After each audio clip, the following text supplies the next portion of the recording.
Всем привет, меня зовут Тор, и это первый выпуск Тарафона на канале Камера Села.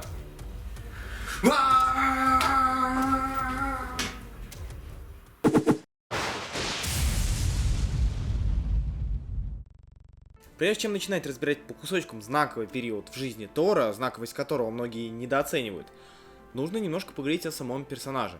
Тор. Кто он и откуда? Уже на этом этапе у нас возникают небольшие проблемы. Кто же придумал Тора?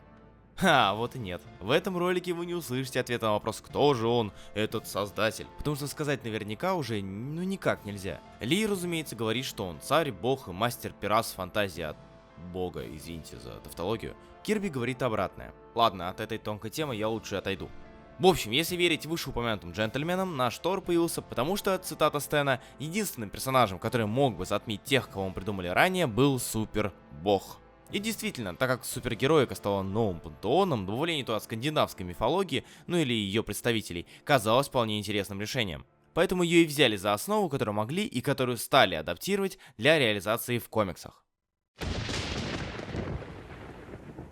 Наш герой впервые появился в комиксе Journey into Mystery номер 83 в апреле 62 года, а сценарий к нему написал Ларри Либер, младший брат Стэна Ли. Ну так давайте же посмотрим, как появился наш герой. Сразу же хочу извиниться, но первое появление я разберу довольно подробно со всеми интересными деталями. Наверняка многие из вас знают эту историю. Доктор Дональд Блейк отправился в Европу в отпуск, а сзади него приземлился инопланетный корабль. Эти инопланетяне, которые выглядят как голые с острова, Пасхи на максималках, тут же просекли, что силушки у них здесь хоть отбавляй. И кому-то от тлена всесилия стало так грустно, что он решил... Мужик, занимающийся своими делами и сидящий за камнем, увидел сатурнцев, помчался рассказывать жителям, но ему, разумеется, не поверили. Затем наш добрый доктор... Что, опять сидит за камнем? Блейк в ужасе и... Будучи, честно говоря, довольно хреновым злодеем, убегает от создания, теряя попутно свою трость. Забравшись в пещеру, увидев, как по какой-то причине перед ним открылась стена, он зашел и взял посох, лежащий на камне, не смутившись ни формой трости, ни каменной открывшейся стены, и, видимо, получив когда-то 2 за сопромат, он решает сдвинуть камень, используя в качестве рычага эту самую деревянную трость. Это как отверткой гвозди забивать, ей-богу. Кстати говоря, он действительно решает ударить тростью по булыжнику, но, о чудо, он обретает силу, новый наряд, а посох превращается в молот, который гласит, что лишь достойный обретет силу Тора. Он выбирается из пещеры, и тут мы видим первую особенность его сил, которой со временем у него, кстати, не станет. Если он не будет держать молот в руках в течение 10 секунд, он превратится обратно в Дональда Блейка. Это далеко не последняя способность, которую впоследствии пофиксили, так что закрепили, запомнили и переходим к нашим глыбам Сатурна. Нет, на следующей странице нам показывают очередной ряд его сил. Ну давайте посмотрим. Метание суперпрочного молота. Да! Вызов грозы. Бэйби! Вызов торнадо. Это я могу. Превращение негативных снимков в обычные путем кручения молота и высасывания негативных частиц. Чего? Но об этом позднее. Что-то есть и по сей день, вроде возвращения молота, а что-то вроде двойного стука рукоятью для вызова дождя и снега, а также тройного стука для его остановки было забыто уже на ранней Ли и Кирби. Нападение идет полным ходом, подключаются и военные, и сам Тор. Глыбам никак не удается его остановить, и это не удается даже роботу из забытой планеты. Все в страхе бегут, а Тор, вернув обличие Дональда Блейка, возвращается в Штаты. Ох, это было долго. Но это было важно. Тем самым мы видим тот самый концепт, каким должен был быть персонаж, и которым он впоследствии, по сути, и стал по большей части. Это такая бета. То есть, вроде официальная версия, но дорабатывать еще нужно. И это впоследствии все-таки доработали. Тех молодцов, кто смотрит меня и хочет прочитать Тора самостоятельно, не переживайте. Спойлеры все-таки будут лишь в крайне важных и значимых комиксах, о которых вы наверняка знаете и так. Я в большей части комиксов все-таки постараюсь в сюжет не вникать особо. Продолжим. 84-й выпуск — это типичный выпуск с вплетением войны с коммунистами, довольно часто сюжет того времени. Также проливает свет на чувства Дональда к Джейн и противопоставление Тора и Дональда как двух кардинально отличающихся людей. И еще впервые Тор выступает здесь как пес по кличке Убер, который готов притащить с собой что угодно. 85-й выпуск уже куда интереснее. Опять же, важный выпуск, полный интересных моментов, поэтому о нем поподробнее. Ли с Кирби все еще стараются сохранить этот скандинавский вайб у Тора, поэтому первое знакомство с Локи у нас происходит с его заключения внутри дерева, где он оказался по воле Одина и должен был там находиться до тех пор, пока кто-нибудь не пролил бы рядом слезу. Разумеется, тычка листком в глаз Хеймдаля хватило, чтобы это произошло. Не, ну а чё, об искренности слез никто не говорил. Удобно. Этот выпуск просто полон конфликта сохранить эпик мифологии против здравого смысла. Здесь вам и высасывание негативных частиц, и гипноз с передачей мода достойной иллюзии, унижение чаек, и, наверное, самое мое любимое — невозможность использовать магию, будучи влажным. Кадр с Локи под мышкой всегда возникает мне перед глазами, когда я вижу пугающего Локи. Не, серьезно, если вы там кого-то боитесь, просто под подмышку засуньте, и все, и страх как его нет, все. Ну и снова молот Убер, который доставляет Локи в Асгард и который, судя по всему, витает над городом как авианосец защиты. Ну да ладно. И на этом моменте вы такие: тьфу, ну это такой же тупняк, как в Пауке в обзоре Степы. Нет. Ну, то есть да, но нет. Во-первых, скоро вы увидите, что Тор, хоть и являясь далеко не самым популярным героем, тем более в русском комьюнити, в своей серии породил множество эпохальных персонажей, и не только, кстати, злодеев, для множества других серий. Эта линейка является ключевой для всей вселенной. Да чего я распинаюсь, вы вспомните, кто стал причиной появления Мстителей, народ. Ну и во-вторых, ран Кёрби на Торе не просто так является, наверное, моей любимейшей его работой. Здесь прекрасно показано его развитие как художника и переломный момент, когда он становится просто королем эпика. Далее у нас идет выпуск, раскрывающий новую способность Тора — перемещение во времени и пространстве методом Юлы. Слушайте, какого черта, что не выпуск, то ключевой?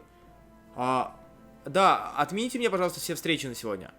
Спасибо, мы тут надолго. Сам Тор почему-то быстро становится подручным правительства и военных. Ну, как подручным? По нему измеряют скорость ракет, например. Эх, тебя занесло, братан. И еще одним забавным аспектом является первая показанная нам беседа Одина и Тора. Ну и второе появление Одина в комиксах. Почему второе? Где он был раньше? Почему я про первое не сказал? А вот тут он был, в предыдущем выпуске. Не видно? Вон, седой затылок. Вот такое вот у парня было неудачное первое появление. Кстати, сам факт коммуникации важен, так как потихоньку нам раскрывают просыпающийся характер Тора как бога со своей семьей и со своим миром. Коммунисты, возвращение Локи, помощь отца сыну в трудную минуту, разбавленная мечтами Джейн быть идеальной домохозяйкой для Тора. Ну, женщина, ну где твое самоуважение? На дворе 60-е, о каком женском самоуважении может идти речь? Там даже уважения не было. Джим номер 91 интересен тем, что это, по сути, первый кирпич основы противостояния Тора и Локи. Локи уже дважды лично появлялся в Мидгарде на Земле и дважды терпел поражение. Поэтому в ближайшей череде выпусков вы увидите огромное число тогда еще неизвестных злодеев, ставших суперзлодеями благодаря Локи. В 91-м выпуском таким злодеем становится Санду. К сожалению, в отличие от многих других подручных Локи,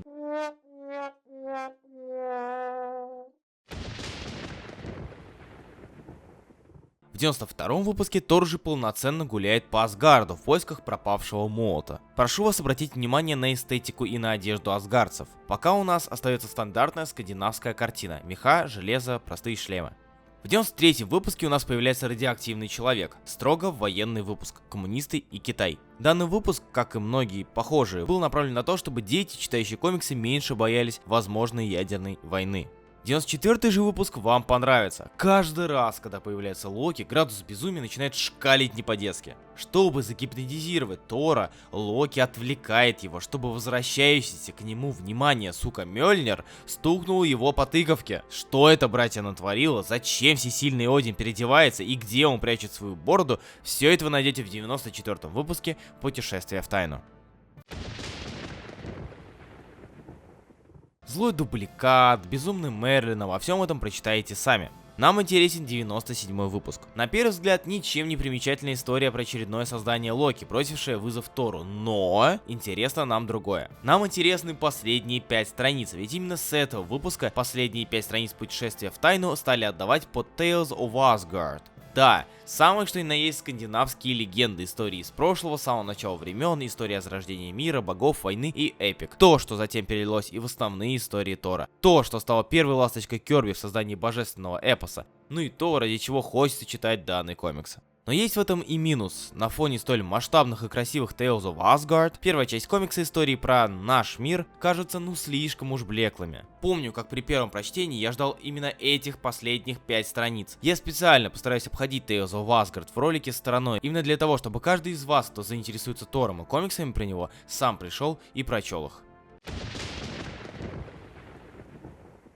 Джейн все так же мечется между любовью к Дональду и Тору. Тор отчаянно хочет добиться благословения отца на брак с Джейн, но безуспешно. Уже появляются зачатки того, какими будут отношения между Тором и Одином по сей день. Крайне суровая любовь, которая показывает, что одобрение Одина нужно еще заслужить. Что это не тот персонаж, который понравится читателю, но необходимый персонаж, чтобы вразумить главного героя и одергивать время от времени. Ну и он практически буквально Deus Ex Machina, который спасает положение в безысходных ситуациях.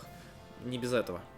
В 99-м выпуске также еще впервые появляется мистер Хайд, он же Кельвин Забо. И впервые, хоть в конце вы и найдете слово The End, сюжетно данный выпуск стал не одиночной историей, а частью сюжетной арки из 2 номеров. Важна она по сути лишь делами сердечными, попытками Тора убедить Одина не просто разрешить жениться на смертной, но и сделать ее бессмертной. Дальше дела пойдут быстрее, так как к 100-му выпуску Джима истории начали делить на несколько выпусков, что ускорило процесс. 101-й выпуск снова является частью арки из 2 номеров, причем далеко не самый интересный, но если уж и говорить о ней, то стоит упомянуть, что в 101-м выпуске впервые в сольной линейке про Тора показывают Мстителей. Ненадолго, но все равно считается. Важен он еще и тем, что Тор в ярости начинает чуть ли не штурм Асгарда. Жаль, что это прерывается скучнейшей аркой про Зарка. 103-й выпуск. Важный и значимый выпуск. Помимо появления Enchantress и Executioner, в 103-м выпуске полностью был переработан дизайн Асгарда и всех его персонажей. Серые меха и сталь ушли в сторону, теперь Один носит только золото и красные тряпицы. А, еще и Дрэгон Найта в охрану поставил. Этот и ряд выпусков за ним будут посвящены попыткам Одина разрушить любовь Дональда, Тора и Джейн. Ну и кто для этой задачи подойдет лучше чаровницы. Если проводить какие-то границы, там, ставить периоды, то 103-й выпуск это, по сути, уже начало проникания эпика Tales of Asgard, да, который находится в конце, в непосредственно саму историю, в основную историю.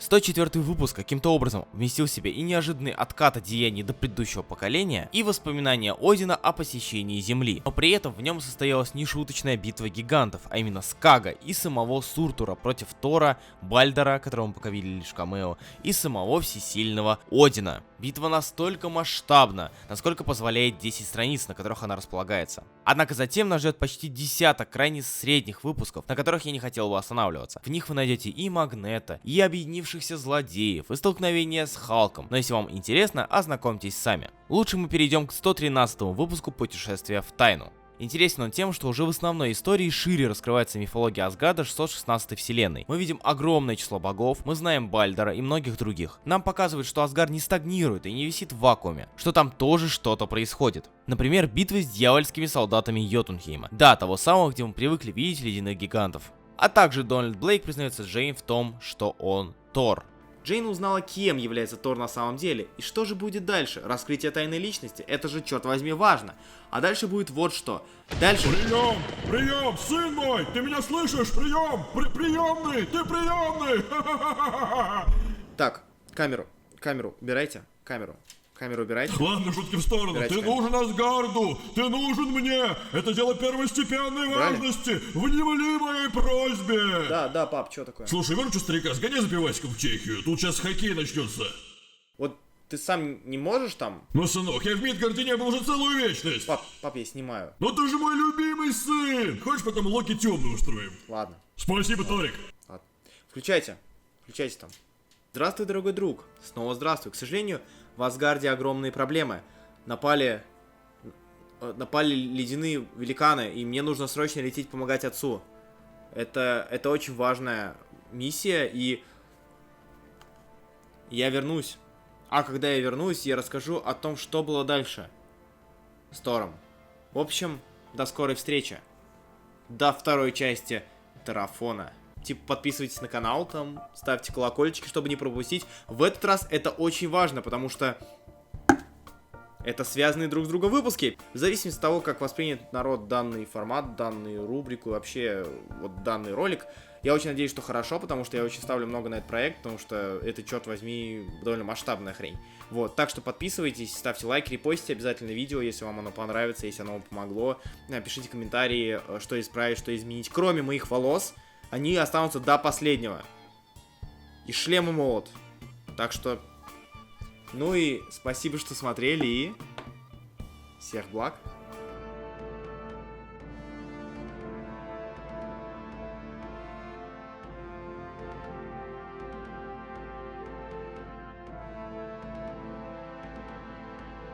Yeah, baby!